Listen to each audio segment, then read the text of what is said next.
ಪ್ರತಿಯೊಬ್ಬ ಮನುಷ್ಯನ ಜೀವನದಲ್ಲೂ ಕೆಟ್ಟ ಕಹಿ ನೆನಪುಗಳು, ಕಹಿ ಘಟನೆಗಳು, ಹೇಳಲಾರದ ಕಹಿ ಘಟನೆಗಳು, ನೆನಪುಗಳು ಇದ್ದೇ ಇರುತ್ತೆ. ಪದೇ ಪದೇ ಪದೇ ಅವ್ರನ್ನ ಕಾಡ್ತಾ ಇರುತ್ತೆ. ಗ್ರ್ಯಾಟಿಟ್ಯೂಡ್ ಜರ್ನಲಿಂಗ್ ಅನ್ನೋದು ವೆಸ್ಟ್ರನ್ ಇದರಲ್ಲಿ ತುಂಬ ಪಾಪ್ಯುಲರ್ ಈಗ. ಅದು ನಮ್ಮ ಹಿರಿಯರು ನಮ್ಗೆ ಅದನ್ನೇ ಹೇಳ್ಕೊಟ್ಟಿದ್ದು. ನೀನು ರಾಮನಾಮ ಬರಿ, ಕೃಷ್ಣನಾಮ ಬರಿ, ರಾಧೆ ಕೃಷ್ಣ ಅಂತ ಬರಿ, ಭಗವಂತನಿಗೆ ಥ್ಯಾಂಕ್ ಮಾಡು ಅಂತ. ಏನೇನು ಬೆಳಗಿನ ದಿನ ಏನೇ ಒಂದು ವಿಚಾರಗಳು, ಒಂದು ಘಟನೆ ನಡಿ ಹೇಳ್ಕೊಳಕ್ಕಾಗ್ತಾ ಇಲ್ಲ, ಅದನ್ನು ನೀವೊಂದು ಡೈರಿ ರೂಪದಲ್ಲಿ ದಿನ ಬರೀತಾ ಬಂದರೆ ಏನಾಗುತ್ತೆ ಅಂದರೆ, ಈಗ ನಾವು ನಮ್ಮ ಡೆಸ್ಕ್ಟಾಪ್ ಮೇಲೆ ತುಂಬ ಫೈಲ್ಸ್ನ ನೀವು ಇದ್ದರೆ ಆ ಸಿಸ್ಟಮ್ ಸರಿಯಾಗಿ ಕೆಲಸ ಮಾಡಲ್ಲ, ಹ್ಯಾಂಗ್ ಆಗುತ್ತಲ್ವಾ? ಅದೇ ಥರ ನಾವು ಹ್ಯಾಂಗ್ ಆಗ್ತಾ ಇರ್ತೀವಿ. ಈಗ ಜನಸಾಮಾನ್ಯರು ಅನ್ಕೋಬೋದು, ಏನು ಮಹಾ ಆಗ್ಬಿಡುತ್ತೆ, ಬರೆದಿದ ತಕ್ಷಣ ಆಗ್ಬಿಡುತ್ತಾ, ಒಂದು ಡೈರಿ ಬರೆದ್ರೆ ಆಗ್ಬಿಡುತ್ತಾ, ಬರೆದು ಸುಟ್ಟಾಕಿದ್ರೆ ಏನಾಗ್ಬಿಡುತ್ತೆ ಮಹಾ ಅಂದರೆ.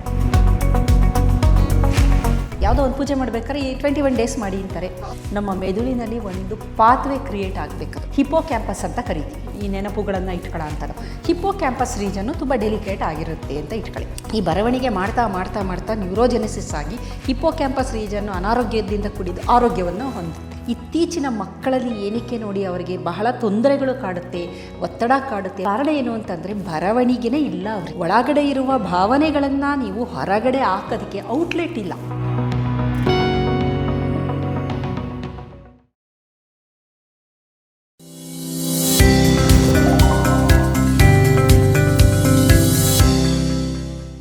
ವಿಶ್ವವಾಣಿ ಹೆಲ್ತ್ ಚಾನೆಲ್ಗೆ ಸ್ವಾಗತ. ನಾನು ಸ್ವಾತಿ ಕೃಷ್ಣ. ಇವತ್ತು ಪ್ರತಿದಿನ ಎಲ್ಲರೂ ಒತ್ತಡದ ಜೀವನದಲ್ಲೇ ಬದುಕ್ತಾ ಇದ್ದೇವೆ. ಬೆಳಗ್ಗೆಯಿಂದ ರಾತ್ರಿ ತನಕನೂ ಒಂದಲ್ಲ ಒಂದು ಒತ್ತಡಗಳು ನಮ್ಮನ್ನು ಕಾಡ್ತಾನೆ ಇರುತ್ತೆ. ಕೆಲಸ ಆಗಿರ್ಬೋದು, ಮನೆ ಆಗಿರ್ಬೋದು, ಏನೋ ಒಂದು ರೀತಿಯ ಒತ್ತಡದಲ್ಲಿ ನಾವು ಬದುಕ್ತಾ ಇರ್ತೇವೆ. ಈ ಒಂದು ಒತ್ತಡದಿಂದ ಹೊರಗಡೆ ಬರೋದು ಹೇಗೆ? ಒಂದು ಡೈರಿ ಬರೆಯೋದ್ರಿಂದ ನಮ್ಮ ಒತ್ತಡವನ್ನು ಕಡಿಮೆ ಮಾಡಬಹುದಾ?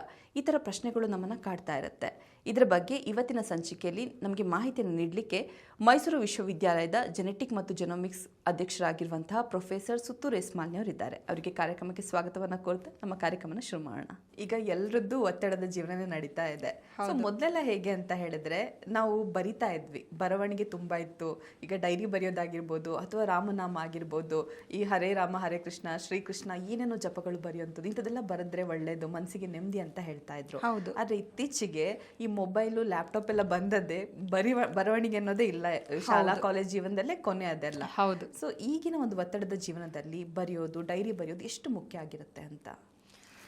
ಮುಖ್ಯವಾಗಿ ನೋಡಿ, ನಮ್ಮ ಹಿಂದಿನವರು ಪೂರ್ವಜರು ಕೆಲವೊಂದು ಆಚರಣೆಗಳನ್ನು ಮಾಡಿದರು. ಸೈನ್ಸ್ ಗೊತ್ತಿಲ್ಲ, ಆದರೆ ಅದರ ಅನುಕೂಲಗಳು ಏನು, ಅದರಿಂದ ಬೆನಿಫಿಟ್ ಏನು ಅಂತ ಅವರಿಗೆ ಚೆನ್ನಾಗಿ ಗೊತ್ತಿತ್ತು. ಯಾರೋ ಈಗ ತುಂಬ ಬೇಜಾರಲ್ಲಿ ಇರ್ತಿದ್ರು, ಅವ್ರಿಗೇನೋ ಸಂಕಷ್ಟ ಅಂತಂದಾಗ ಯಾರೋ ಒಬ್ಬರು ವಯಸ್ಸಾದವ್ರು ಹೇಳೋರು, ಒಂದು ಕೆಲಸ ಮಾಡು, ನೀನು ದಿನ ದೇವಸ್ಥಾನಕ್ಕೆ ಹೋಗು, ಒಂದು ಹರಕೆ ಕಟ್ಕೊ, ಕೋಟಿ ರಾಮನಾಮ ಬರೀತೀನಿ ಅಂತ ಕಟ್ಕೊ, ನಿನ್ನ ಸಂಕಷ್ಟ ನಿನಗೇನಿದೆ ಅದೆಲ್ಲ ಪರಿಹಾರ ಆಗುತ್ತೆ ಅಂತ ಹೇಳೋರು.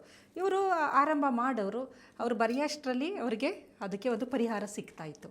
ಆಶ್ಚರ್ಯ ಏನಂತಂದರೆ, ಭಗವಂತ ನಮಗೆ ದಯಪಾಲಿಸ್ಬಿಟ್ಟಿದ್ದಾನೆ ಅಂತ ದೇವ್ರನ್ನ ನಾವು ನಂಬ್ತಾ ಇದ್ವು. ಅಂದರೆ ಅದರ ಹಿಂದೆ ಏನೋ ಒಂದು ನ್ಯೂರೋ ಸೈನ್ಸ್ ಅಂತ ಅಂತೀವಿ, ನರವಿಜ್ಞಾನ ಇದೆ, ವಿಜ್ಞಾನ ಇದೆ. ಆಗಿರೋದು ಬೆನಿಫಿಟ್ ಆಗಿರೋದು ನಿಜ. ಯಾವ ರೀತಿ ಅಂತ ಅವರು ಅಂದ್ಕೊಂಡಿರೋದು ಭಗವಂತ ಮಾಡಿರ್ಬೋದು ಅಂತ. ಆದರೆ ವಿಜ್ಞಾನಿಗಳು ಏನಂತಾರೆ ಅಂದರೆ, ಅದರ ಹಿಂದೆ ಒಂದು ಸೈನ್ಸ್ ಇದೆ, ಅದರಿಂದ ವರ್ಕೌಟ್ ಆಗಿದೆ ಅದು ಅಂತ ನಾವು ಹೇಳ್ತೀವಿ. ಹಾಗಾಗಿ ಅದರ ಜೊತೆಗೆ ಎಲ್ಲ ಸಾಧಕರು, ಎಲ್ಲ ಮಹನೀಯರು, ನೀವು ಯಾರನ್ನೇ ನೋಡಿ, ಅಬ್ದುಲ್ ಕಲಾಂ ಅವರಿಂದ ಹಿಡಿದು ಮಹಾತ್ಮ ಗಾಂಧೀಜಿಯವರಾಗ್ಬೋದು, ಇಂದಿರಾ ಗಾಂಧಿಯವರಾಗ್ಬೋದು, ಎಲ್ಲರೂ ಶ್ರೇಷ್ಠರು ಅಂತ ಜಗತ್ತು ಕಂಡ ಎಲ್ಲ ಮಹಾನ್ ವ್ಯಕ್ತಿಗಳು ಡೈರಿ ಬರೆದಿದ್ದಾರೆ. ಬರಿತಾ ಇದ್ರು ಅವರು. ದಿನ ಸಾಯಂಕಾಲ ರಾತ್ರಿ ಆದಾಗ ಅವರ ಇಡೀ ದಿನದ ಅನುಭವಗಳಾಗ್ಬೋದು ಎಲ್ಲದನ್ನು ಅವರು ಬರೀತಾ ಇದ್ರು. ಅದನ್ನು ಆಟೋಬಯೋಗ್ರಫಿಗಳು ಇದ್ದಾವೆ, ಆತ್ಮಚರಿತ್ರೆನೂ ಬರೆದಿದ್ದಾರೆ. ಆತ್ಮಚರಿತ್ರೆಯಲ್ಲಿ ಮಹಾತ್ಮ ಗಾಂಧೀಜಿಯವರ ಆತ್ಮಚರಿತ್ರೆ ನೀವು ನೋಡಿದಾಗ ಅನಿಸುತ್ತೆ ನಿಮಗೆ, ಎಲ್ಲ ವಿಚಾರಗಳು ಬರೆದಿದ್ದಾರೆ ಅವರು, ಯಾವುದನ್ನು ಮುಚ್ಚು ಮರೆ ಮಾಡಿಲ್ಲ. ಇದು ಯಾವ ಥರ ಸೈನ್ಸ್ ಅಂದರೆ, ಕನ್ಫೆಷನ್ ಅಂತ ನೀವು ಕೇಳಿರ್ಬೋದು. ಈ ಕ್ರಿಶ್ಚಿಯಾನಿಟಿಯಲ್ಲಿ ಏನು ಮಾಡ್ತಾರೆ ಅಂತಂದರೆ, ಏನೋ ಒಂದು ತಪ್ಪಾಗಿದೆ, ನಾನು ಹೇಳ್ಕೋಬೇಕು ಅದನ್ನು. ಅವಾಗ ಏನಾಗುತ್ತೆ, ಅವರು ಆ ಫಾದರ್ ಹತ್ರ ಹೋಗ್ಬಿಟ್ಟು ಕನ್ಫೆಸ್ ಮಾಡ್ಕೊತಾರೆ, ನಾನು ಈ ಥರ ಮಾಡಿದ್ದೀನಿ, ನನ್ನ ಕ್ಷಮಿಸಿ ಭಗವಂತ, ಯೇಸು ನನಗೆ ಕರುಣೆ ತೋರಿಸು, ನನ್ನ ಮೇಲೆ ದಯೆ ಇರಲಿ. ಮಾಡಿದಾಗ ಹಗುರ ಆಗುತ್ತೆ ಹೃದಯ. ಹಾಗಾಗಿ ಈಗ ಯಾವುದೇ ಪ್ರತಿಯೊಬ್ಬ ಮನುಷ್ಯನ ಜೀವನದಲ್ಲೂ ಕೆಲವೊಂದು ಕೆಟ್ಟ ಕಹಿ ನೆನಪುಗಳು, ಕಹಿ ಘಟನೆಗಳು, ಹೇಳಲಾರದ ಕಹಿ ಘಟನೆಗಳು, ನೆನಪುಗಳು ಇದ್ದೇ ಇರುತ್ತೆ. ಅದು ಪದೇ ಪದೇ ಪದೇ ಅವ್ರನ್ನ ಕಾಡ್ತಾ ಇರುತ್ತೆ. ಅದು ನಡೆದು ಎಷ್ಟೋ ವರ್ಷಗಳಾದರೂ ನಿದ್ದೆಯಲ್ಲೂ ಸಹ ಅದು ಕಾಡ್ತಾ ಇರುತ್ತೆ. ಕೆಲವು ಎಕ್ಸಾಮ್ಗೆ ಹೋಗ್ತಿರೋದು, ಬಸ್ ಕೆಟ್ಟೋಗ್ಬಿಟ್ಟಿದೆ ಅಥವಾ ಕ್ವೆಶನ್ ಪೇಪರ್ ಏನೋ ಆಗಿದೆ, ಆ ಥರದ್ದು ಎಷ್ಟೋ ವರ್ಷಗಳಾಗೋಗಿರುತ್ತೆ. ಬರದೇ ಎಕ್ಸಾಮು ಒಂದು 20-30 ವರ್ಷ ಆದ್ರೂ ಕಾಡ್ತಾ ಇರುತ್ತೆ. ಯಾವುದೋ ಆಘಾತ, ಬಸ್ ಆಕ್ಸಿಡೆಂಟ್, ಏನೋ ಒಂದು ಅವ್ರನ್ನ ಸದಾಕಾಲ ಕಾಡ್ತಾ ಇರುತ್ತೆ. ಎಲ್ಲರ ಜೀವನದಲ್ಲೂ ನಡೆದಿರುತ್ತೆ. ಅದು ನಮಗೆ ಸಬ್ಕಾನ್ಷಿಯಸ್ ಮೈಂಡಲ್ಲಿ ಸ್ಟೋರ್ ಆಗಿರೋದ್ರಿಂದ ಅದು ನಮಗೆ ಒತ್ತಡವನ್ನು ನಮಗೇ ಗೊತ್ತಿಲ್ಲದಂತೆ ಕೆಲವೊಮ್ಮೆ ಏನಾಗುತ್ತೆ ಅಂದರೆ ಈ ಸೈಕೋಸೊಮ್ಯಾಟಿಕ್ ಡಿಸಾರ್ಡರ್ಸ್ಗಳಿರುತ್ತಲ್ಲ, ಇದಕ್ಕೆ ಮೂಲ ಕಾರಣ ಏನೋ ಒಂದು ಆಘಾತ ಆಗಿರುತ್ತೆ, ನಮ್ಗೆ ಗೊತ್ತಾಗಿಲ್ಲ, ಇದು ಆಗಿದೆ, ಅದನ್ನು ಮರಿತಿಲ್ಲ ನಾವು, ಸಬ್ಕಾನ್ಷಿಯಸ್ ಮೈಂಡಲ್ಲಿದೆ. ಬಟ್ ತಲೆನೋವು ಬರ್ತಾ ಇದೆ, ಏನೋ ಇರಿಟೇಷನು, ಆಲಸ್ಯ, ಮೈಕೈ ನೋವು, ಏನೇನೋ ತೊಂದರೆಗಳು, ಅವಾಗ ಏನಂತಾರೆ ನಮಗೇನೋ ಮಾಡಿಸ್ಬಿಟ್ಟಿದ್ದಾರೆ, ಏನೋ ಆಗ್ಬಿಟ್ಟಿದೆ. ಅದೇನೂ ಅಲ್ಲ, ನಿಮ್ಮ ಒಳಗಡೆ ಇರುವಂತಹ ಕೆಲವೊಂದು ಈ ನೆನಪುಗಳಾಗಿರ್ಬೋದು, ಆಘಾತಗಳಾಗಿರ್ಬೋದು, ಅದನ್ನು ನಿಮಗೆ ಡೈಜೆಸ್ಟ್ ಮಾಡ್ಕೊಳಕ್ಕಾಗದೆ ಇದೆಲ್ಲ ಆಗ್ತಾ ಇರೋದು. ಈ ಆಘಾತಗಳಾದಾಗ ಏನಾಗಿರುತ್ತೆ ಅಂತಂದರೆ ಎಷ್ಟೋ ವರ್ಷಗಳಾದರೂ ಆಗಿರಬಹುದು. ಮೊದಲನೇದಾಗಿ ಅವರ ಕಾರ್ಟಿಸಾಲ್ ಪ್ರಮಾಣ ಅದು ಒಳಗಡೆ ಹಾಗೆ ಇರೋದ್ರಿಂದ ಜಾಸ್ತಿ ಇರುತ್ತೆ. ಅದರ ಜೊತೆಗೆ NF-kB ಅಂತ ನ್ಯೂಕ್ಲಿಯರ್ ಫ್ಯಾಕ್ಟರ್ ಕಪ್ಪಾ ಬಿ ಪಾತ್ವೆ ಅನ್ನೋದು ಆ್ಯಕ್ಟಿವೇಟ್ ಆಗಿರುತ್ತೆ. ಅದು ಆ್ಯಕ್ಟಿವೇಟ್ ಆದರೆ ನಮ್ಮ ದೇಹದಲ್ಲಿ ಹೆಚ್ಚಾದ ಟ್ಯೂಮರ್ ನೆಕ್ರೋಸಿಸ್ ಫ್ಯಾಕ್ಟರು ಮತ್ತು ಇಂಟರ್ಲ್ಯೂಕಿನ್ 6, ಆಮೇಲೆ ಕಾಕ್ಸ್ ಜೀನ್ ಅಂತ ಒಂದಿದೆ, ಇವೆಲ್ಲ ಆ್ಯಕ್ಟಿವೇಟ್ ಆಗೋದ್ರಿಂದ ನಮ್ಮ ದೇಹದಲ್ಲಿ ಉರಿ ಊತ ಜಾಸ್ತಿ ಆಗುತ್ತೆ. ಇನ್ಫ್ಲಮೇಷನ್, ಸೈಟೋಕೈನ್ಗಳು ಹೆಚ್ಚಾಗಿ ಬಿಡುಗಡೆ ಆಗೋದ್ರಿಂದ ಉರಿ ಊತ ಜಾಸ್ತಿ ಆಗುತ್ತೆ. ಉರಿ ಊತ ಜಾಸ್ತಿ ಆದರೆ ದೇಹದಲ್ಲಿ ಎಲ್ಲ ರೀತಿಯ ಆರೋಗ್ಯಕ್ಕೆ ಅನಾರೋಗ್ಯವನ್ನು ಉಂಟು ಮಾಡುವಂಥದ್ದನ್ನು ಉರಿ ಊತನೇ ಮಾಡೋದು. ಇನ್ಫ್ಲಮೇಷನ್ ಅಂತ ಕರಿತೀವಿ. ಇನ್ಫ್ಲಮೇಟರಿ ಪಾತ್ವೆಗಳು ಆ್ಯಕ್ಟಿವೇಟ್ ಆದರೆ ನಮ್ಮ ಎಲ್ಲ ದೇಹದ ಪ್ರಮುಖ ಅಂಗಾಂಗಗಳು ಏನಿದೆ ಅವುಗಳಿಗೆಲ್ಲದಕ್ಕೂ ತೊಂದರೆ ಆಗುತ್ತೆ. ಹೃದಯಾಘಾತ ಆಗ್ಬೋದು, ತೊಂದರೆಗಳು ಎಲ್ಲ ಥರ, ಹೈ ಬ್ಲಡ್ ಪ್ರೆಷರ್ ಆಗಿರ್ಬೋದು, ಡಯಾಬಿಟಿಕ್ ಆಗ್ಬೋದು, ಎಲ್ಲ ಥರದ್ದು, ಇರಿಟೇಬಲ್ ಬವೆಲ್ ಸಿಂಡ್ರೋಮ್ ಬರ್ಬೋದು, ಮೈಗ್ರೇನ್ ಬರ್ಬೋದು, ಎಲ್ಲ ಇದಕ್ಕೆ ಮುಖ್ಯ ಕಾರಣ ನಮ್ಮ ದೇಹದಲ್ಲಿ ಉಂಟಾಗುವ ಉರಿ ಊತ. ಹಾಗಾಗಿ ದೇಹದಲ್ಲಿ ನಮಗೇ ಗೊತ್ತಿಲ್ಲದಂತೆ ಈ ನಮ್ಮ ಸ್ಟ್ರೆಸ್ ಪಾತ್ವೆ ಆ್ಯಕ್ಟಿವೇಟ್ ಆಗಿರುತ್ತೆ, ಕಾರ್ಟಿಸಾಲ್ ಜಾಸ್ತಿ ಆಗಿರುತ್ತೆ, CRH ಜಾಸ್ತಿ ಆಗಿರುತ್ತೆ, ಉರಿ ಊತ ಜಾಸ್ತಿ ಆಗಿರುತ್ತೆ. ದೇಹದ ಒಳಗೆ ರಿಯಾಕ್ಟಿವ್ ಆಕ್ಸಿಜನ್ ಸ್ಪೀಷೀಸ್ಗಳು, ವಿಷಗಳು ಜಾಸ್ತಿ ಬಿಡುಗಡೆ ಆಗುವಲ್ಲೂ ಆರಂಭ ಆಗುತ್ತೆ ಒತ್ತಡದಿಂದಾಗಿ. ಹಾಗಾಗಿ ಇದನ್ನು ನಾವು ಕಾಮ್ ಡೌನ್ ಮಾಡಬೇಕು ಅನ್ನೋದಾದರೆ ಜರ್ನಲಿಂಗ್ ಅಂತ ಅಂತಾರೆ. ಇತ್ತೀಚಿನ ದಿನದಲ್ಲಿ ಹೀಲರ್ಸ್ಗಳು, ಆಧ್ಯಾತ್ಮ ಚಿಂತಕರು, ಹೀಲರ್ಸ್ ಅಂತ ನೀವು ಕೇಳಿರ್ಬೋದು, ಅವ್ರುಗಳೆಲ್ಲ ಹೇಳೋ ಅಂಥ ವಿಚಾರ ಏನು ಅಂತಂದರೆ ಬರೀಬೇಕು, ಜರ್ನಲಿಂಗ್ ಅಂತಾರೆ. ಗ್ರ್ಯಾಟಿಟ್ಯೂಡ್ ಜರ್ನಲಿಂಗ್ ಅನ್ನೋದು ವೆಸ್ಟ್ರನ್ ಇದರಲ್ಲಿ ತುಂಬ ಪಾಪ್ಯುಲರ್ ಈಗದು. ಅಂದರೆ ನೀನು ಥ್ಯಾಂಕ್ ಮಾಡು ಎಲ್ಲರಿಗೂ, ನಿನಗೆ ಏನೇನು ಯಾರು ಒಳ್ಳೇದು ಮಾಡಿದ್ದಾರೆ ಅವ್ರಿಗೆಲ್ಲ ಥ್ಯಾಂಕ್ ಮಾಡಿ ಬರೀ ಅದನ್ನು ಅಂತ. ಅದೇ ರೀತಿ ನಮ್ಮ ಹಿರಿಯರು ನಮ್ಗೆ ಅದನ್ನೇ ಹೇಳ್ಕೊಟ್ಟಿದ್ದು, ನೀನು ರಾಮನಾಮ ಬರೀ, ಕೃಷ್ಣನಾಮ ಬರೀ, ರಾಧೆ ಕೃಷ್ಣ ಅಂತ ಬರೀ, ಭಗವಂತನಿಗೆ ಥ್ಯಾಂಕ್ ಮಾಡು ಅಂತ. ಇಲ್ಲಿ ಬರೀ ಅಷ್ಟು ಮಾತ್ರ ಥ್ಯಾಂಕಿಂಗ್ ಒಂದೇ ಅಲ್ಲ, ಗ್ರ್ಯಾಟಿಟ್ಯೂಡ್ ಒಂದೇ ಅಲ್ಲ, ಏನೇನು ಬೆಳಗಿನ ದಿನ ಏನೇ ಒಂದು ವಿಚಾರಗಳು, ಒಂದು ಘಟನೆ ನಡೀತು, ಒಂದು ಅಹಿತಕರ ಘಟನೆ ನಡೀತು, ಎಲ್ಲ ಹೇಳ್ಕೊಳಕ್ಕಾಗ್ತಾ ಇಲ್ಲ, ಅದನ್ನು ನೀವೊಂದು ಡೈರಿ ರೂಪದಲ್ಲಿ ದಿನ ಬರಿತಾ ಬಂದರೆ ಏನಾಗುತ್ತೆ ಅಂದರೆ 21 ದಿನ ನಾವು ಇದನ್ನು ಅಭ್ಯಾಸ ಮಾಡ್ಕೊಳ್ತಾ ಬಂದರೆ ಅದು ಅಲ್ಲಲ್ಲೇ ಡಿಲೀಟ್ ಆಗ್ತಾ, ಆ ಫೈಲ್ಸ್ಗಳು ಸ್ಟೋರ್ ಆಗೋದಿಲ್ಲ, ಅದು ಡಿಲೀಟ್ ಆಗ್ತಾ ಇರುತ್ತೆ. ಈಗ ನಾವು ನಮ್ಮ ಡೆಸ್ಕ್ಟಾಪ್ ಮೇಲೆ ತುಂಬ ಫೈಲ್ಸ್ನ ನೀವು ಇದ್ದರೆ ಆ ಸಿಸ್ಟಮ್ ಸರಿಯಾಗಿ ಕೆಲಸ ಮಾಡಲ್ಲ, ಹ್ಯಾಂಗ್ ಆಗುತ್ತಲ್ವಾ, ಅದೇ ಥರ ನಾವು ಹ್ಯಾಂಗ್ ಆಗ್ತಾ ಇರ್ತೀವಿ. ಪದೇ ಪದೇ ಆ ಒಂದು ನೆನಪುಗಳಿಂದಾಗಿ ಏನಾಗುತ್ತೆ ಅಂದರೆ ನಮ್ಮ ದೇಹದ ಏನು ನಾವು ಕೆಲಸ ಮಾಡೋಕ್ಕೆ ಆಗೋದಿಲ್ಲ. ಆ ನೆನಪುಗಳು ಹೋಗಬೇಕು ಅಂತ ಆಗಿದ್ರೆ ಅವಾಗ ನಾವೇನು ಮಾಡಬೇಕು, ಡಿಲೀಟ್ ಮಾಡಬೇಕು. ಆ ಡಿಲೀಟ್ ಯಾವ ಥರ ಮಾಡ್ತೀರಾ, ಫೈಲ್ಸ್ ಡಿಲೀಟ್ ಮಾಡ್ದಂಗೆ ಇದನ್ನು ಬರೆದು ಅದನ್ನು ಕೆಲವು ಸಲ ಹೇಳೋಕ್ಕೆ ಬೇರೆಯವರ ಜೊತೆ ಹಂಚಿಕೊಳ್ಳಲಾಗದ ವಿಚಾರಗಳನ್ನು ಸುಟ್ಟಾಕ್ಬೋದು. ಈಗ ಯಾವುದೋ ಒಂದು ಘಟನೆ ನಡೆದಿದೆ, ಯಾರ ಜೊತೆನೂ ಹೇಳ್ಕೊಳಕ್ಕಾಗಲ್ಲ, ನೆನೆಸ್ಕೊಂಡು ಅವರೇ ಕೊರಗ್ತಾ ಇದ್ದಾರೆ, ಭಯ ಪಡ್ತಾ ಇದ್ದಾರೆ, ತುಂಬ ಒಂದು ರೆಸ್ಟ್ಲೆಸ್ ಆಗಿದ್ದಾರೆ ಎಂದಾಗ ಬರೆದು ಅದನ್ನು ಸುಟ್ಟಾಕೋದು. ಇಲ್ಲ ಓಕೆ, ಆ ವಿಚಾರ ಯಾರೇ ಡೈರಿ ಸಿಕ್ಕಿದ್ರೂ ನೋಡ್ಬೋದು ಅಂದರೆ ಒಂದು ಡೈರಿ ಥರ ಬರ್ಕೊಂಡು ಹೋಗೋದ್ರಿಂದ ಏನಾಗುತ್ತೆ ಅಂದರೆ ಎಡಭಾಗದ ಪ್ರೀಫ್ರಾಂಟಲ್ ಕಾರ್ಟೆಕ್ಸ್ ಆ್ಯಕ್ಟಿವೇಟ್ ಆಗಿ ಅದು ಮುಂಭಾಗದ ಮೆದುಳು ಆ್ಯಕ್ಟಿವೇಟ್ ಆಗಿ ನಮ್ಮ ಹಿಂಭಾಗದ ಮೆದುಳು ಇದೆಯಲ್ಲ, ಭಯವನ್ನು ಉಂಟು ಮಾಡುವಂತಹ ಮೆದುಳು, ಅದನ್ನು ಸಪ್ರೆಸ್ ಮಾಡುತ್ತೆ. ಆಘಾತಗಳನ್ನು ನಾವು ಪದೇ ಜ್ಞಾಪಕೊಂಡಾಗ ಅಮೆಗ್ಡೆಲ್ಲ ಹೈಪರ್ ಆ್ಯಕ್ಟಿವೇಟ್ ಆಗಿಬಿಡುತ್ತೆ, ಮುಂಭಾಗದ ಮೆದುಳು ಸಪ್ರೆಸ್ ಆಗಿರುತ್ತೆ. ಬರೆಯೋಕ್ಕೆ ಶುರು ಮಾಡಿದಾಗ ಮುಂಭಾಗದ ಮೆದುಳು ಆ್ಯಕ್ಟಿವೇಟ್ ಆಗಿ ಹಿಂಭಾಗದ ಮೆದುಳನ್ನು ಸಪ್ರೆಸ್ ಮಾಡೋದ್ರಿಂದ ಅದು ನಮಗೆ ಅರಿವನ್ನು ನೀಡುತ್ತೆ. ಅಯ್ಯೋ ಇದು ಯಾವ ಮಹಾ ದೊಡ್ಡ ಸಮಸ್ಯೆ, ನಾನು ಯಾಕೆ ಇಷ್ಟೊಂದು ಯೋಚನೆ ಮಾಡ್ತಿದ್ದೆ ಅಂತ ಅದನ್ನು ತುಂಬ ಕ್ಯಾಶುಯಲ್ ಆಗಿ ತಗೊಳ್ಳೋಕ್ಕೆ ಶುರು ಮಾಡ್ತೀವಿ ನಾವು. ಗ್ರ್ಯಾಜುಯಲ್ ಆಗಿ ಬರಿತಾ ಏನಾಗುತ್ತೆ ಅಂತಂದರೆ ಅದನ್ನು ತುಂಬ ಕ್ಯಾಶುಯಲ್, ಅಯ್ಯೋ ಇಷ್ಟೇನ ಸಮಸ್ಯೆ, ಇಷ್ಟಕ್ಕೆ ನಾನು ಯಾಕೆ ಇಷ್ಟೊಂದು ತಲೆ ಕೆಡಿಸ್ಕೊಂಡೆ ಅನ್ನೋದು ಮನಸ್ಥಿತಿಗೆ ನಾವು ತಲುಪ್ತೀವಿ. ನೀವು ಮಾತಾಡ್ತಾ ಹೇಳ್ತಾ ಇದ್ರಿ, ಈಗ ಒಂದಿಷ್ಟು ನಮ್ಮ ಮೆಮೊರೀಸ್ ಹೋಗಬೇಕು ಅಂದರೆ ಡಿಲೀಟ್ ಆಗಬೇಕು ಅಂತ ಹೇಳಿದ್ರೆ ನಾವು ಡೈರಿ ಬರಿಬೇಕು ಅಂತೇಳಿ. ಅದೇ ರೀತಿ ಇನ್ನೊಂದು ಹೇಳಿದ್ರಿ, ನಾವು ಬರೆದು ಸುಟ್ಟಾಕೋದ್ರಿಂದ ಒಂದಿಷ್ಟು ಮರ್ತು ಹೋಗ್ತದೆ ಅಂತೇಳಿ. ಇತ್ತೀಚೆಗೆ ನಾವು ಇನ್ಸ್ಟಾಗ್ರಾಮ್ ರೀಲ್ಸ್ ಎಲ್ಲ ಓಪನ್ ಮಾಡ್ಬೇಕಾದ್ರೆ ಒಂದಿಷ್ಟು ರೀಲ್ಸ್ ನಮಗೆ ಕಣ್ಣೆದುರುಗಡೆ ಬರ್ತಾ ಇರುತ್ತೆ. ನೀವು ಒಬ್ಬರನ್ನ ಇಷ್ಟಪಡ್ತಾ ಇಲ್ವಾ, ಅಥವಾ ನಿಮಗೆ ಆ ವಿಷಯ ಮರ್ತು ಹೋಗಬೇಕು ಅಂತ ಹೇಳಿದ್ರೆ ಅವ್ರ ಬಗ್ಗೆ ಬರೀರಿ, ಅಥವಾ ಆ ಘಟನೆ ಬಗ್ಗೆ ಬರೀರಿ, ಅದ್ರ ನಂತರ ಸುಟ್ಟಾಕಿ ಅಥವಾ ಹರಿದಾಕ್ಬಿಡಿ ಅಂತ ಹೇಳ್ತಾರೆ. ಆಕ್ಚುಲಿ ಇದು ನೀವು ಹೇಳ್ತಿರೋ ವಿಷಯನೇ ಅಂತ ಅನ್ಕೋತೀನಿ. ಇದ್ರ ಬಗ್ಗೆ ನೀವು ಇನ್ನೂ ಮಾಹಿತಿ ಅದೇನಾಗುತ್ತೆ ಅಂದ್ರೆ ನಮ್ಮ ಮೆದುಳಿಗೆ ನಾವು ಒಂದು ಇನ್ಸ್ಟ್ರಕ್ಷನ್ ಕೊಡ್ತಾ ಇದೀವಿ. ಓಕೆ, ಅಂದ್ರೆ ಈ ವ್ಯಕ್ತಿ ನನ್ನ ಸ್ಮೃತಿ ಪಟಲದಿಂದ ತೆಗೆದಾಕ್ತಾ ಇದ್ದೀನಿ ಅಂತ. ಬರೀ ತೆಗೆದಾಕ್ತೀನಿ ಅಂದ್ರೆ ಮೆದುಳು ಕೇಳಲ್ಲ. ಓಕೆ, ನೀವು ಬರೆದು ಅದನ್ನು ಸುಟ್ಟಾಕಿದಾಗ ಅದಕ್ಕೆ ಕನ್ಫರ್ಮ್. ಈಗ ನೀವು ಆಪ್ತಮಿತ್ರ ಮೂವಿ ನೋಡಿರ್ಬೋದು ಅನ್ಸುತ್ತೆ. ಆ ಕೊನೆಗೆ ಆ ಒಂದು ಆಪ್ತಮಿತ್ರ ಕೊನೆಯ ಒಂದು ಸೀನಲ್ಲಿ ನೀವು ನೋಡಿದಾಗ ಆ ಒಂದು ವ್ಯಕ್ತಿಯನ್ನ, ಆ ರಾಜನನ್ನ ಸುಟ್ಟಾಕಿದಾಗ ಸಮಾಧಾನ ಆಗುತ್ತೆ ನೋಡಿ ಅಲ್ವಾ, ಆ ಒಂದು ಆತ್ಮಕ್ಕೆ. ಇದು ಅದೇ ಥರನೇ ನಮ್ಮ ಮೆದುಳಿಗೆ ಒಂದು ಸಮಾಧಾನವನ್ನು ನೀಡುವಂತಹದ್ದು. ಇಲ್ಲಿ ಬಹಳ ಮುಖ್ಯವಾಗಿ ಒಂದು ಎಪಿಜೆನೆಟಿಕ್ ಅಂತ ಒಂದು ಪ್ರಾಸೆಸ್ ನಡೆಯುತ್ತೆ. ಈಗ ಜನಸಾಮಾನ್ಯರು ಅನ್ಕೋಬೋದು, ಏನು ಮಹಾ ಆಗ್ಬಿಡುತ್ತೆ, ಬರೆದಿದ ತಕ್ಷಣ ಆಗ್ಬಿಡುತ್ತಾ, ಒಂದು ಡೈರಿ ಬರೆದ್ರೆ ಆಗ್ಬಿಡುತ್ತಾ, ಬರೆದು ಸುಟ್ಟಾಕಿದ್ರೆ ಏನಾಗ್ಬಿಡುತ್ತೆ ಮಹಾ ಅಂದರೆ ಆಗುತ್ತದೆ. That is a science. ಕಾರಣ ಏನು ಅಂತಂದರೆ ಎಪಿಜೆನೆಟಿಕ್ ಫಿನಾಮಿನನ್ ಅಂತ ಒಂದು ನಡೆಯುತ್ತೆ. ನಮ್ಮ ಡಿ ಎನ್ ಎಲ್ಲಿ ಬದಲಾವಣೆ ಆಗಲ್ಲ, ಆದರೆ ಡಿ ಎನ್ ಎ ಜೊತೆ ಇರುವಂಥ ಕೆಲವೊಂದು ಗುಂಪುಗಳಿರುತ್ತೆ. Methyl group, acetyl group, phosphate group. ಅದನ್ನು ಜೋಡಣೆ ಮಾಡುವ ಕಿಣ್ವಗಳಿರುತ್ತೆ. ಮಿಥೈಲ್ ಟ್ರಾನ್ಸ್ಫರೇಸ್, ಅಸಿಟೈಲ್ ಟ್ರಾನ್ಸ್ಫರೇಸ್ ಅಂತೆಲ್ಲ, ಫಾಸ್ಫೇಟ್ ಟ್ರಾನ್ಸ್ಫರೇಸ್ ಎಲ್ಲ ಇರುತ್ತೆ. ಅವೆಲ್ಲ ತಂದು ಕೂಡಿಸುತ್ತದು. ಕೂಡಿಸಿ ಆ ಜೀನ್ಸ್ನ ಆ್ಯಕ್ಟಿವೇಟ್ ಮಾಡೋಂಥದ್ದು. ಈಗ ತುಂಬ ಆಘಾತಗಳು, ಏನೋ ತುಂಬ ಬೇಜಾರಾಗಿದೆ ಅಂದಾಗ ಏನಾಗಿರುತ್ತೆ ಅಂದರೆ, ನಮ್ಮ ದೇಹದಲ್ಲಿ ಒಂದು ಜೀನ್ ಇದೆ, ಅದು NR3C1 ಜೀನ್ ಅಂತ ಕರಿತೀವಿ. ಗ್ಲೂಕೋಕಾರ್ಟಿಕಾಯ್ಡ್ ರೆಸೆಪ್ಟಾರ್ ಜೀನ್ ಅಂತ ಅದನ್ನು ನಾವು ಕರಿಬಹುದು. ಇದು ಡಿಮಿಥೈಲೇಷನ್ ಆಗಬೇಕು. ಈ ಜೀನ್ ಇದೆಯಲ್ಲ, ಇದು ಆ್ಯಕ್ಟಿವೇಟ್ ಆದರೆ ನಮಗೆ ಒತ್ತಡವನ್ನು ನಿಭಾಯಿಸುವ ಶಕ್ತಿ ಇರುತ್ತೆ ನಮಗೆ. ಇದು ಕೆಲಸ ಮಾಡಲಿಲ್ಲ ಅಂದರೆ ಸಣ್ಣ ಒತ್ತಡ ತಡ್ಕೊಳಕ್ಕಾಗಲ್ಲ. ಸಣ್ಣದೇ ಒತ್ತಡ ಆಗಿರ್ಬೋದು, ಅಯ್ಯೋ ಅದು ಏನು ಮಹಾ ಅಂತ ಅನಿಸ್ಬೋದು, ತಡ್ಕೊಳಕ್ಕಾಗಲ್ಲ. ಜೀನು ಚೆನ್ನಾಗಿ ಕೆಲಸ ಮಾಡ್ತಾ ಇದ್ರೆ ಏನಾಗುತ್ತೆ ಅಂದರೆ, ಬಾಂಬೆ ಬೀಳುತ್ತಾ, ಬಿದ್ದರೆ ಬೀಳಲಿ ಬಿಡು, ಪಕ್ಕದಲ್ಲಿ ಬಿದ್ದಿದೆಯಲ್ಲ ನಾನು ಆರಾಮ ಅಂದರೆ ಹೇಳೋದು. ಆ ಮಟ್ಟದ ಮನಸ್ಸಿನ ಒಂದು ಸ್ಥಿರತೆ ಇರುತ್ತೆ. ಈ ಬರೆಯೋದ್ರಿಂದ ಏನಾಗುತ್ತೆ ಅಂತಂದರೆ, ಈ ಒಂದು ಜೀನು ಆ್ಯಕ್ಟಿವೇಶನು ಚೆನ್ನಾಗಾಗುತ್ತೆ. ಅದು ಡಿಮಿಥೈಲೇಷನ್ ಅಂತ ಪ್ರೋಸೆಸ್ ನಡೆಯುತ್ತೆ. ಅದು ಕಂಟಿರುವಂಥ ಮಿಥೈಲ್ ಗ್ರೂಪ್ಗಳೆಲ್ಲ ರಿಮೂವ್ ಆಗ್ತಾ ಬರುತ್ತೆ. ಆಗುತ್ತಿದ್ದು ಬರೆಯೋದ್ರಿಂದ ಆಗುತ್ತಾ ಅಂದರೆ ಆಗುತ್ತೆ. ಇದು ಅಲ್ಲ, ನನಗೆ ಅದು ಪ್ರಶ್ನೆ ಇದೆ. ಯಾಕಂದ್ರೆ ಕೆಲವೊಂದು ಗಾಢವಾದಂತಹ ಘಟನೆಗಳು, ಆಘಾತಗಳು, ಅಥವಾ ಯಾರನ್ನ ಒಬ್ಬರನ್ನ ಮರಿಲಿಕ್ಕೆ ಆಗೋದಿಲ್ಲ ಅಂತ ಹೇಳುವಂಥದ್ದು ಬರೀ ಬರವಣಿಗೆಯಿಂದ ಆಗುತ್ತೆ. ಅದಾಗುತ್ತೆ. ಇದನ್ನ ಎಪಿಜೆನೆಸಿಸ್ ಅಂತ ನಾವು ಕರಿತೀವಿ. ಅಂದ್ರೆ ಒಂದಿನ ಬರೆದ್ರೆ ಆಗಲ್ಲ. ಈಗ ತುಂಬಾ ಎಷ್ಟು ಡೆಪ್ತ್ ಅಲ್ಲಿ ಇದೆ. ಈಗ ತುಂಬಾ ಅಂತ ಸೂಪರ್ಫಿಷಿಯಲ್ ಮೆಮೊರಿ ಅಂತೀವಲ್ಲ, ನೆನಪು ಏನು ಅಂಥದ್ದೇನು ತುಂಬಾ ಗಾಢವಾಗಿಲ್ಲ ಅಂತಂದ್ರೆ ಒಂದು ವಾರ ಬರೆದ್ರೆ ಸಾಕು. ಅದಕ್ಕೆ ನೋಡಿ 21 ದಿನ ಎಲ್ಲದನ್ನು ಹೇಳೋದು. ಈಗ ನೋಡಿ, ಯಾವುದೋ ಒಂದು ಪೂಜೆ ಮಾಡ್ಬೇಕಾದ್ರೆ ಈ 21 ಡೇಸ್ ಮಾಡಿ ಅಂತಾರೆ. ಹೌದು ಅಲ್ವಾ?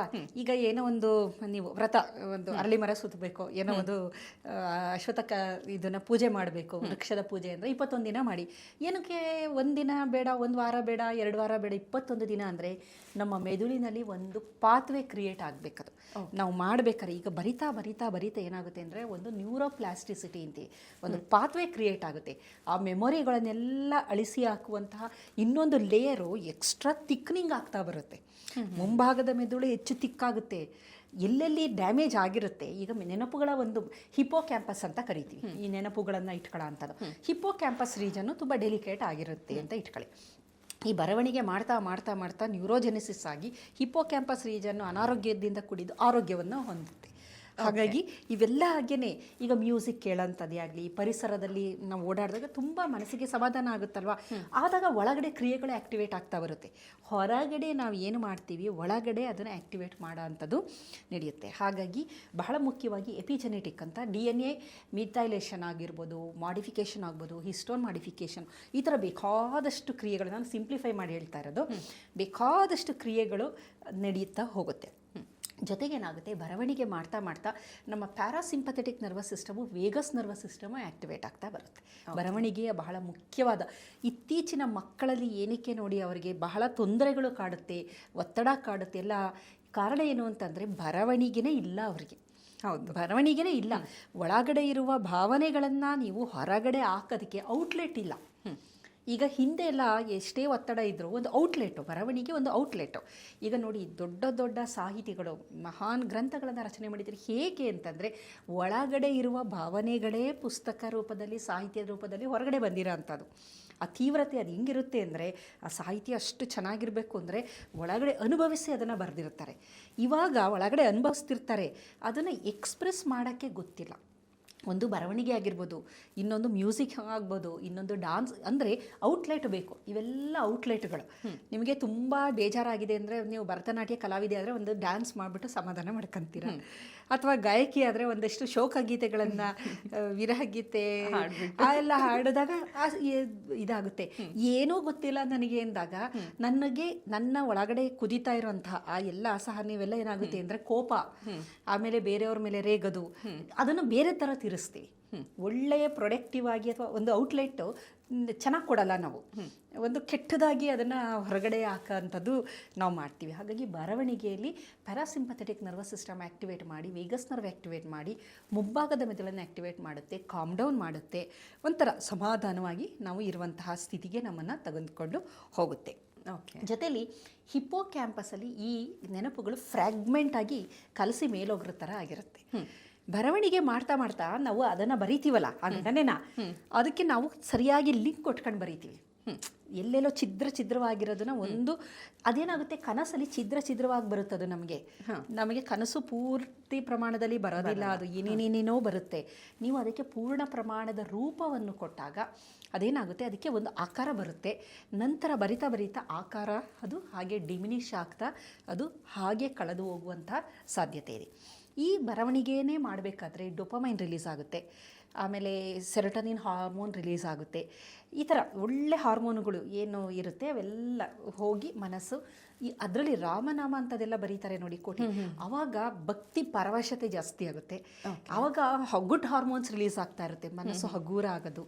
ಈ ಥರದ್ದೆಲ್ಲದು ನಡಿಬೇಕು ಅಂದರೆ ಬರವಣಿಗೆಯಿಂದ ಸಾಧ್ಯ ಇದೆ, ಹಾಗೇ ಆಗುತ್ತದು. ಅದು ನ್ಯೂರೋ ಸೈನ್ಸ್, ಅದು ಸುಮ್ಮನೆ ಅಜ್ಜಿ ಕತೆ ಏನೂ ಅಲ್ಲ, ಅದು ನ್ಯೂರೋ ಸೈನ್ಸ್ ಅದು ಆಗಿದೆ. ಇದರ ಪ್ರಯೋಜನವನ್ನು ಬೇಕಾದಷ್ಟು ಜನ ಪಡೆದಿದ್ದಾರೆ, ಆಗುತ್ತೆ. ಕಾರಣ ಸಾಧಕರನ್ನ ನಾವು ನೋಡಿದಾಗ ನಮಗೆ ಗೊತ್ತಾಗುತ್ತೆ ಎಷ್ಟು ಕಷ್ಟದಲ್ಲೇ ಇದ್ರೂ ಅವರಲ್ಲಿ ಸ್ಥಿರತೆ ಇತ್ತು. ಅವ್ರನ್ನ ಒಂದು ಸ್ಥಿತಿ ಪ್ರಜ್ಞಾ ಅಂತ ಕರಿತೀವಿ ನಾವು, ರಿಸಿಲಿಯನ್ಸ್, ಆ ಒಂದು ಸಮಚಿತ್ತ ಅಂತಂತೀವಲ್ಲ, ಆ ಥರ ಇತ್ತು. ಕಾರಣ ಏನು ಅಂತಂದರೆ ಎಲ್ಲ ಭಾವನೆಗಳು ಅದು ಅಕ್ಷರದ ರೂಪದಲ್ಲಿ, ಡೈರಿಯ ರೂಪದಲ್ಲಿ ಹೊರಬಂದು ಇದಾಯಿತು. ಇನ್ನೂ ಬಹಳ ಚೆನ್ನಾಗಿ ನೋಡಿದ್ದಾರೆ ಈ ಡೈರಿ ಬರೆಯೋರ ಒಂದು ಮೈಟೊಕಾಂಡ್ರಿಯಾ ಏನಿದೆ, ನಮ್ಮ ಎನರ್ಜಿ ನೀಡುವಂಥದ್ದು, ಅದು ಚೆನ್ನಾಗಿರುತ್ತೆ.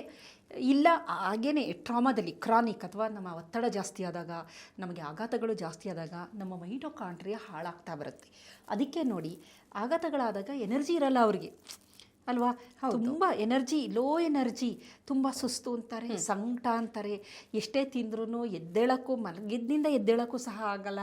ಅದೇ ಒಬ್ಬ ನೋಡಿ ಸಣ್ಣಕ್ಕಿರೋ ಒಬ್ಬ ವ್ಯಕ್ತಿ ಎಷ್ಟು ಕೆಲಸ ಮಾಡ್ತಾ ಇರ್ತಾರೆ.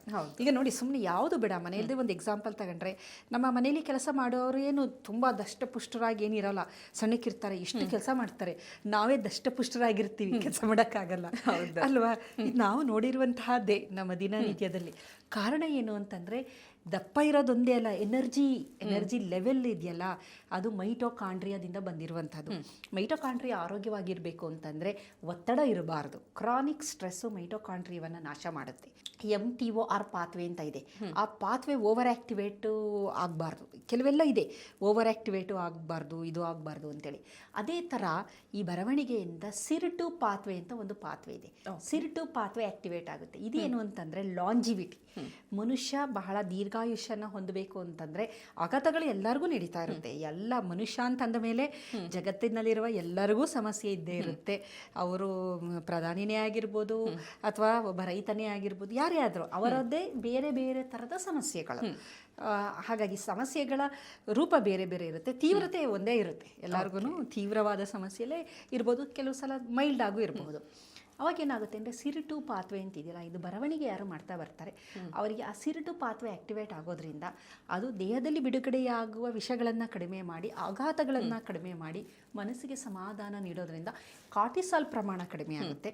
ಕಾರ್ಟಿಸಾಲ್ ಕಮ್ಮಿ ಆದಾಗ ಒಳ್ಳೆಯ ಹಾರ್ಮೋನುಗಳು, ಒಳ್ಳೆಯ ಹಾರ್ಮೋನು ಬಿಡುಗಡೆಯಾಗೋದ್ರಿಂದ ಅದು ನಮ್ಮ ಆರೋಗ್ಯವನ್ನು ಕಾಪಾಡುತ್ತೆ. ಅದೇ ರೀತಿ ಡೈರಿ ಬರೆಯೋರಲ್ಲಿ ನೋಡಿದ್ದಾರೆ, ಅವರ ಟೀಲೋಮಿಯರ್, ವರ್ಣತಂತುವಿನ ತುದಿಯಲ್ಲಿರುವ ಟೀಲೋಮಿಯರ್ಗಳಂತಿರುತ್ತೆ. ಇದು ನಮ್ಮ ಆಯಸ್ಸನ್ನು, ನಮ್ಮ ಯೌವನವನ್ನು ನಿರ್ಧಾರ ಮಾಡೋವಂಥದ್ದು. ಅದು ಬೇಗ ಬೇಗ ಸಣ್ಣದಾಗ್ತಾ ಬಂದರೆ ನಮ್ಮ ವಯಸ್ಸು ಬೇಗ ಆಗ್ತಾ ಬರುತ್ತೆ.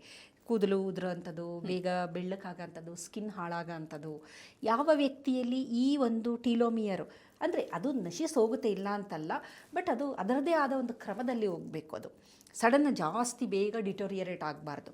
ಆವಾಗ ಏನಾಗುತ್ತೆ ಅಂದರೆ ಒಂದು ವಯಸ್ಸಾದ್ರೂ ಬಹಳ ಆರೋಗ್ಯವನ್ನು ಹೊಂದಿರುವಂತಹ ಸ್ಥಿತಿಯನ್ನು ನಾವು ನೋಡ್ಬೋದು. ಮತ್ತು TART ಅಂತ ಒಂದು ಎಂಜೈಮ್ನ ಬಿಡುಗಡೆ ಮಾಡುತ್ತೆ. ಈ ಬರವಣಿಗೆ ಇದೆಯಲ್ಲ, ಅನಿಸ್ಬೋದು ಎಲ್ಲರಿಗೂ ಅಯ್ಯೋ ಬರವಣಿಗೆಯಿಂದ ಆಗುತ್ತಾ ಅಂದ್ರೆ ಆಗುತ್ತದೆ. ಏನಂದರೆ ಇವೆಲ್ಲ ಸ್ಟಿಮ್ಯುಲೇಷನ್, ದೇಹದ ಒಳಗಡೆ ಇರುವ ಜೀನ್ಸ್ಗಳನ್ನು ಆ್ಯಕ್ಟಿವೇಟ್ ಮಾಡೋಕ್ಕೆ ಇರುವಂತಹ ಸ್ಟಿಮ್ಯುಲೇಷನ್ಗಳಿದು. ಇದು ಏನಾಗುತ್ತೆ, TART ಅಂತ ಒಂದು ಎಂಜೈಮು, ಅದು ಟೀಲೋಮೆರೇಸ್ ಎನ್ನುವ ಒಂದು ಇನ್ನೊಂದು ಎಂಜೈಮ್, ಆ ಜೀನು ಟೀಲೋಮೆರೇಸ್ ಎಂಜೈಮನ್ನು ಬಿಡುಗಡೆ ಮಾಡೋದ್ರಿಂದ ಅದು ಟೀಲೋಮಿಯರ್ ಆರೋಗ್ಯವನ್ನು ಕಾಪಾಡೋದ್ರಿಂದ ವ್ಯಕ್ತಿ ತುಂಬ ಚೆನ್ನಾಗಿರ್ತಾನೆ. ಬರವಣಿಗೆಯಿಂದ ಅದ್ಭುತಗಳೇ ನಡೆಯುತ್ತೆ. ಅದಕ್ಕೆ ಇದು ಗ್ರ್ಯಾಟಿಟ್ಯೂಡ್ ಜರ್ನಲ್ ಅಂತ ಈಗ ವೆಸ್ಟರ್ನ್ಸ್ ಪಾಶ್ಚಿಮಾತ್ಯರು ತುಂಬ ಜನ ಮಾಡ್ತಾ ಇದ್ದಾರೆ. ಗ್ರ್ಯಾಟಿಟ್ಯೂಡ್ ಬರೆಯೋದು, ರಾತ್ರಿ ಹೊತ್ತು ಬರೆಯೋಂಥದ್ದು, ಏನಾಗಿದೆ ಅದನ್ನೆಲ್ಲ ಬರೆದು ಗ್ರ್ಯಾಟಿಟ್ಯೂಡನ್ನ ನಾನು ತೋರಿಸೋಂಥದ್ದು ಭಗವಂತನಿಗೆ, ಸಹಾಯ ಮಾಡಿದವರಿಗೆ. ಇದರಿಂದ ಮಾನಸಿಕ ನೆಮ್ಮದಿ, ಒತ್ತಡದ ನಿರ್ವಹಣೆಯಲ್ಲಿ ಅತ್ಯಂತ ಪ್ರಮುಖ ಪಾತ್ರ ವಹಿಸುವಂತಹದ್ದು ಈ ಒಂದು ಬರವಣಿಗೆ. ಇದು ಡೈರಿ ಆಗ್ಬೋದು ಅಥವಾ ರಾಮನಾಮ ಆಗ್ಬೋದು, ಏನು ಬೇಕಾದ್ರೂ ಆಗಿರ್ಬೋದು. ಬಟ್ ಒಟ್ಟಿನಲ್ಲಿ ನಿಮಗೆ ಎಂಡ್ ಎಫೆಕ್ಟ್ ರಿಸಲ್ಟ್ ಏನಿದೆ ಅದು ಖಂಡಿತ ನಿಮಗೆ ಸಿಗುತ್ತೆ. ಕಾರಣ ದೈಹಿಕವಾಗಿ ಉಂಟಾಗುವ ನೋವು, ಮಾನಸಿಕ ನೋವುದು ಪಾತ್ವೆ ಒಂದೇ. ಈಗ ನನಗೆ ಯಾರೋ ಹೊಡೆದಾಗ ನನಗೆ ನೋವಾಗುತ್ತಲ್ಲ, ಅದು ಒಬ್ರು ಬೈದಾಗ ಆಗುತ್ತಲ್ಲ, ಎರಡೂ ಒಂದೇನೆ. ಇದು ಬೈದಿರೋದು ಗೊತ್ತಾಗೋದಿಲ್ಲ, ಹೊಡೆದಿರೋದು ಗೊತ್ತಾಗುತ್ತೆ. ಆದರೆ ಇವೆರಡರ ಪಾತ್ವೆ ಅಂದರೆ ನಡೆಯುವ ಕ್ರಿಯೆ ಇದೆಯಲ್ಲ ದೇಹದ ಒಳಗಡೆ ಒಂದೇನೆ. ಆ ನೋವಿಗೂ ಒಂದೇನೆ, ಈ ನೋವಿಗೂ ಒಂದೇನೆ. ಹಾಗಾಗಿ ಈ ಮಾನಸಿಕ ಒತ್ತಡ, ಮಾನಸಿಕ ನೋವುಗಳಿಗೆ ನಮಗೆ ಅದರಿಂದ ಈಚೆ ಬರಬೇಕು ಅಂತಂದರೆ ಇದು ಒನ್ ಆಫ್ ದ ವೇ ಅಂತ ನಾವು ಹೇಳ್ಬೋದು. ಇದು ಒಂದು ದಾರಿ, ಒಳ್ಳೆಯ ದಾರಿ. ಈ ದಾರಿಯನ್ನು ಬಳಸಿ ಸಹ ನಾವು ಒತ್ತಡ, ಆಘಾತಗಳು, ನಮ್ಮನ್ನು ಕಾಡುತ್ತಿರುವ ಚಿಂತೆಗಳು, ಸಮಸ್ಯೆಗಳಿಂದ ಸುಲಭವಾಗಿ ಹೊರಬರಬಹುದು. ಈಗ ನೀವು ಬರವಣಿಗೆ ಬಗ್ಗೆ ಮಾತಾಡ್ತಾ ಇದ್ರಿ. ಈಗ ನಾನು ಹೇಳೋದಾದ್ರೆ, ಈಗ ಜನರೇಷನ್ ಚೇಂಜ್ ಆಗಿದೆ. ಈಗಿನ ಜನರೇಷನ್ ಏನು ಅಂದರೆ ಜೆನ್ಸಿಗಳು. ಸೊ ಜೆನ್ಸಿಗಳು ಯಾವ ಥರ ತುಂಬ ಸ್ಮಾರ್ಟ್ ವರ್ಕ್ ಮಾಡ್ತಾರೆ. ಈಗ ತಲೆಯಲ್ಲಿರೋದನ್ನು ಹೊರಗಡೆ ತೆಗಿಬೇಕು ಅಂದರೆ ಬರಿಬೇಕು ಅಂತ ನೀವು ಹೇಳಿದ್ರಿ. ಇವರ ಲೆಕ್ಕದಲ್ಲಿ ಬರವಣಿಗೆ ಅಂದರೆ ನಾವ್ಯಾಕೆ ಕೈಯಲ್ಲಿ ಬರಿಬೇಕು? ಟೈಪ್ ಮಾಡಿದ್ರೆ, ನೋಟ್ ಪ್ಯಾಡ್ ಇದೆ, ನಮ್ಮ ಹತ್ರ ಲ್ಯಾಪ್ಟಾಪ್ ಇದೆ, ಮೊಬೈಲ್ ಇದೆ. ಸೊ ದಿನದಲ್ಲಾಗಿರೋದನ್ನ ಅಂದರೆ ಟೈಪ್ ಮಾಡಿದ್ರೆ ಸಾಕಲ್ವಾ ಅಂತ ಹೇಳುವಂಥದ್ದು ಅವ್ರಿಗೆ ಪ್ರಶ್ನೆ ಬರ್ಬೋದು. ಈಗ ಅದು ಅದ್ರ ಬಗ್ಗೆ ಬಹಳ ರಿಸರ್ಚ್ ನಡೀತಾ ಇದೆ. ನೀವು ಬರಬೇಕಾದ್ರೆ ಬರದಾಗ ಯಾವ ಯಾವ ನರ್ವ್ಗಳು ಆಕ್ಟಿವೇಟ್ ಆಗುತ್ತೆ, ಟೈಪ್ ಮಾಡ್ಬೇಕಾದ್ರೆ ಯಾವ್ದಾಗುತ್ತೆ, ಟೈಪ್ ಮಾಡಿದಾಗ ಅದೇನಂದ್ರೆ ನೀವು ಉಪಯೋಗಿಸ್ತಿರೋದು ರಿಪಿಟೇಟಿವ್ ಆಗಿರುತ್ತೆ. ಹಾಗಾಗಿ ಬಹಳಷ್ಟು ಡಿಫ್ರೆನ್ಸ್ಗಳಿದೆ. ನೋಡಿದರೆ ಟೈಪ್ ಮಾಡಿದಾಗ ಬೆನಿಫಿಟ್ ಸಿಕ್ಕಲ್ಲ ನಿಮಗೆ. ಓಕೆ, ನೀವು ಬರೀಲೇಬೇಕು, ಬರೆದಾಗ ಮಾತ್ರ ಅದರ ಬೆನಿಫಿಟ್. ಈಗ ಏನಂದ್ರೆ ನಾವು ಶಾರ್ಟ್ ಕಟ್ ಅಂತ ಹೋದ್ರೆ ಕೆಲವೊಂದಕ್ಕೆ ಆಗೋದಿಲ್ಲ. ಬಹಳಷ್ಟು ಹ್ಯಾಂಡ್ ರೈಟಿಂಗ್, ಅದನ್ನು ಕ್ಯಾಲಿಗ್ರಫಿ ಥೆರಪಿ ಅಂತಾನೆ ಇದೆ. ನೀವು ಬರವಣಿಗೆಯ ಮುಖಾಂತರ ಕೆಲವೊಂದು ಕಾಯಿಲೆಗಳನ್ನು ನಿವಾರಣೆ ಮಾಡುವಂಥ ಥೆರಪಿಗಳು ಬರ್ತಾ ಇದೆ. ಮೊದಲೆಲ್ಲ ಜನ ನಿಜವಾಗ್ಲೂ ಅವಾಗೆಲ್ಲ ಏನಕ್ಕೆ ನಾವು ಒಂದು ಕಪ್ಪು ಸ್ಲೇಟಲ್ಲಿ ಬರೀತಾ ಇದ್ವು. ಹೌದು ಅಲ್ವಾ, ಬಳಪ ಅಂತ ಇತ್ತು, ಅದರಲ್ಲಿ ಬರಿತಾ ಇದ್ವು. ಮಗುವಿನ ಒಂದು ಅಕ್ಷರಾಭ್ಯಾಸ ಬಳಪದಿಂದನೇ ಶುರು ಮಾಡಬೇಕು, ಮಾಡಲೇಬೇಕು. ಅದೇನೇ ಸರಿಯಾದ ಮಾರ್ಗ. ನೀವು ಮಗುಗೆ ಮೊದಲೇನೆ ಪೆನ್ನು ಪೆನ್ಸಿಲು ಕೊಟ್ಟರೆ ಅದೇನಂದ್ರೆ ನ್ಯೂರೋಪ್ಲಾಸ್ಟಿಸಿಟಿ ಅಂತಂದೆ, ನ್ಯೂರೋಜೆನೆಸಿಸ್, ಸಿನಾಪ್ಸೋಜೆನೆಸಿಸ್ ಅಂತೆಲ್ಲ ಇದೆಯಲ್ಲ, ಇದೆಲ್ಲ ಆಗಬೇಕು ಅಂತಂದರೆ ಆ ಬರವಣಿಗೆ, ಆ ಒಂದು ಇದನ್ನು ಫ್ರೇಮ್ ಇಟ್ಕೊಳ್ಳುತ್ತದು. ಆ ಫ್ರೇಮಲ್ಲಿ ಬರವಣಿಗೆ, ಆ ಲೈನ್ಸ್ಗಳು ಅದರ ಮೇಲೆ ಸರಿಯಾಗಿ ಬರೆಯೋಂಥದ್ದು. ಮೋಟಾರ್ ಕಾರ್ಟೆಕ್ಸು, ಸೆರಿಬೆಲ್ಲಮ್ಮು ಇವೆಲ್ಲದೂ ಆ್ಯಕ್ಟಿವೇಟ್ ಆಗಬೇಕು ಓವರಾಲು ಅಂತಂದರೆ ಮೊದಲು ಮಗುವಿಗೆ ಮರಳಿನ ಮೇಲೆ ಅಕ್ಷರಾಭ್ಯಾಸ ಮಾಡಿಸ್ತಿದ್ರಂತೆ ಮೊದಲೆಲ್ಲ. ಮರಳಿನ ಮೇಲೆ ಸ್ಕೂಲ್ಗಳಲ್ಲಿ ಅಕ್ಷರಾಭ್ಯಾಸ, ಏಕೆಂತಂದರೆ ಕಪ್ಪು ಹಲಿಗೆ ಇರ್ತಿರ್ಲಿಲ್ಲ ಅಂತೇಳಿ. ನಂತರದ ಹಂತದಲ್ಲಿ ಕಪ್ಪು ಹಲಿಗೆ ಬಂತು. ಈಗ ಅಟ್ಲೀಸ್ಟ್ ಮನೇಲಿ ಒಂದು ಹಂತದವರೆಗಾದರೂ ನಾವು ಮನೇಲಿ ಮಕ್ಕಳಿಗೆ ಅದನ್ನು ಮಾಡಿಸ್ಲೇಬೇಕಾಗುತ್ತೆ. ನೀವು ಹೇಳ್ದಾಗೆ ಜೆನ್ಜಿ ನಾನು ಬರೀ ಟೈಪ್ ಮಾಡ್ತೀನಿ ಅಂತಂದರೆ ಎಮೋಷನ್ನು ಅಷ್ಟು ಡೀಪಾಗಿ ಈಚೆ ತೆಗಿಯೋಕ್ಕಾಗಲ್ಲ. ತೆಗಿಬೋದು, ಸೂಪರ್ಫಿಷಿಯಲ್ ಆಗಿ ಹೋಗುತ್ತೆ. ಎಫೆಕ್ಟ್ ಒಂದು 50% ಸಿಗ್ಬೋದು, 100% ಸಿಕ್ಕಲ್ಲ. 100% ಬೇಕು ಅಂದರೆ ನೀವು ಡೈರಿ ಥರ ಬರೀರಿ. ಒಂದು 50% ಅಂದರೆ ಬೇಕಾದ್ರೆ ಟೈಪ್ ಮಾಡ್ಬೋದು. ಇನ್ನೂ ಕಮ್ಮಿ ಅಂತಂದರೆ ನೀವು ಡಿಕ್ಟೇಟ್ ಮಾಡಿಬಿಡ್ಬೋದು. ಹೌದು, ಅದೇನು ಕೆಟ್ಟ ಅಭ್ಯಾಸ ಅಲ್ಲ, ಒಳ್ಳೆ ಅಭ್ಯಾಸನೇ. ಕೈಗೂ ಎಕ್ಸಸೈಸ್ ಸಿಗ್ತದೆ. ನೀವು ಹೇಳಿದಾಗೆ ಅದೆಷ್ಟೋ ಒಂದು ಒತ್ತಡವನ್ನು ನಮಗೆ ಹೊರಗಡೆ ಬರಲಿಕ್ಕೂ ಹೆಲ್ಪ್ ಮಾಡುತ್ತೆ. ಬಟ್ ಚೆನ್ನಾಗಿ ಒಳ್ಳೆ ಅದರಿಂದ ಫಲ. ಈಗ ನೋಡಿ, ಎಕ್ಸಾಮ್ಗೆ ಓದಿ ಬರಿಬೇಕಾದವರು ನೀವೇನೆ, ತಂದೆ ತಾಯಿ ನಿಮಗೆ ಸಪೋರ್ಟ್ ಮಾಡ್ತಾರೆ, ಫೈನಲಿ ಬರೆಯೋರು ಯಾರು? ಹೌದು. ಬೆನಿಫಿಟ್ ಯಾರಿಗೆ? ನಿಮ್ಗೇನೆ. ಹಾಗೇನೆ ಅದರ ಇನ್ನೊಂದು ಯಾರ ಕೈಲೂ ನಾವು ಮಾಡ್ಸೋಕ್ಕಾಗಲ್ಲ, ನನ್ನ ಬದಲು ಇನ್ನೊಬ್ರು ಎಕ್ಸಾಮ್ ಅಂತ ಮಾಡೋಕ್ಕಾಗಲ್ಲ. ಸೊ ಕೆಲವೊಂದರಲ್ಲಿ ಶಾರ್ಟ್ ಕಟ್ಟು ವರ್ಕ್ ಆಗಲ್ಲ, ಬರೆದಾಗ ಮಾತ್ರ ಅದರ ಎಫೆಕ್ಟ್ ತುಂಬ ಚೆನ್ನಾಗಿರುತ್ತೆ. ಓಕೆ, ಒಂದಿಷ್ಟಾದ್ರೂ ದಿನದಲ್ಲಿ ಈ ಮೊಬೈಲ್ಗೆ ಲ್ಯಾಪ್ಟಾಪಿಗೆ ಸ್ವಲ್ಪ ಬ್ರೇಕ್ ಕೊಟ್ಟು ಬರವಣಿಗೆನ ಶುರು ಮಾಡ್ಕೊಳ್ಳೋದ್ರಿಂದ ನಮಗೂ ಉಪಯೋಗ ಆಗುತ್ತೆ. ಸೊ ನಮ್ಮ ಒಂದು ಒತ್ತಡವನ್ನು ಕೂಡ ನಿರ್ವಹಣೆ ಮಾಡ್ಬೋದು ಅಂತ ಹೇಳಿದ್ರೆ ತುಂಬ ಚೆನ್ನಾಗಿ ಹೇಳಿದ್ವಿ. ಧನ್ಯವಾದಗಳು ಮ್ಯಾಮ್. Thank you. ಆರೋಗ್ಯ ಮಾಹಿತಿಯ ಇಂಥ ಮತ್ತಷ್ಟು ವಿಡಿಯೋಗಳಿಗಾಗಿ Vishwavani health YouTube channel subscribe ಮಾಡಿ.